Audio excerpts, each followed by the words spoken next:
About 3.5 years ago, got a call from my daughter, Rivka, and I could tell from her voice that something was wrong. And she said, they suspect I may have something called acute myelogenous leukemia, AML. No one ever expects news like that. But, here we were just going about our business, and our lives changed overnight. Rivka entered the hospital, went through chemotherapy, and it was very difficult. She had a young daughter who her husband, Ted, would bring Rayut to the hospital to visit her. It became apparent that she would need a stem cell transplant to increase her chances of a cure. Her siblings were tested, and we were very hopeful that one of the two siblings would match, but that was not the case.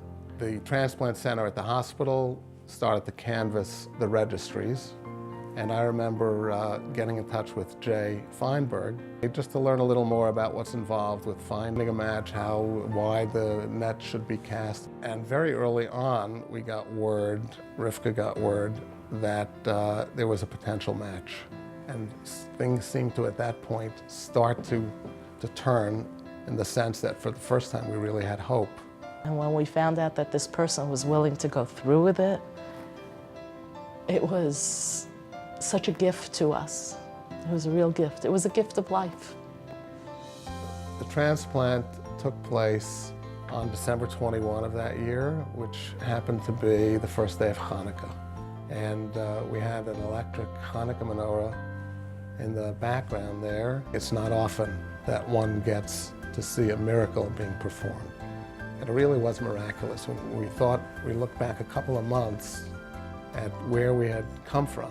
And it all moved so quickly, first down and then starting to move up, really thanks to the fact that she had found this match in the Gift of Life registry. Rayut, close those eyes. Rayut was the distraction that we needed going through this horrible experience. She was a light every day. She had celebrated her first birthday at the hospital 2 days before Rivka's transplant. Thank God it's a distant memory. For Rayut, it's really not a memory at all. And we're just grateful that she has her mother to be with her now. When Rivka was asked if she'd be willing to meet her donor at the gala, she agreed to do it. And we were very excited about meeting Scott, because this is the guy who saved our daughter's life. I remember meeting Scott after he and Rivka came off the stage and really feeling that I was meeting a member of the family. Once Rivka was on the road to recovery, we felt, okay, now we really need to give back and help others and just make sure that as many potential cures are found. It became apparent that having drives where you're looking for someone often does not allow enough time to find a match. And therefore the key to having cures for as many people as possible is to have as many potential donors registered, ready to go when a need arises. So we came up with the idea, as my 60th birthday approached, that one way to celebrate would be to start a campaign to help Gift of Life increase the size of the registry. And we focused on the number 60 and said we're going to help save 60 lives. Once we met our initial goal, we decided that we would continue this campaign indefinitely because we saw immediate results. I remember the first match we had in the donor circle and then the first transplant.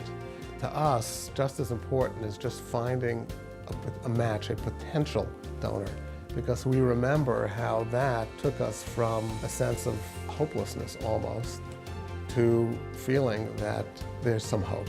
I think for us, the beauty of what Gift of Life does is that there really is a very tangible payback to a contribution. And you can see the money going to register more donors. You can actually track the donors becoming matches, track those matches becoming transplants, saving lives, and it really isn't pie in the sky.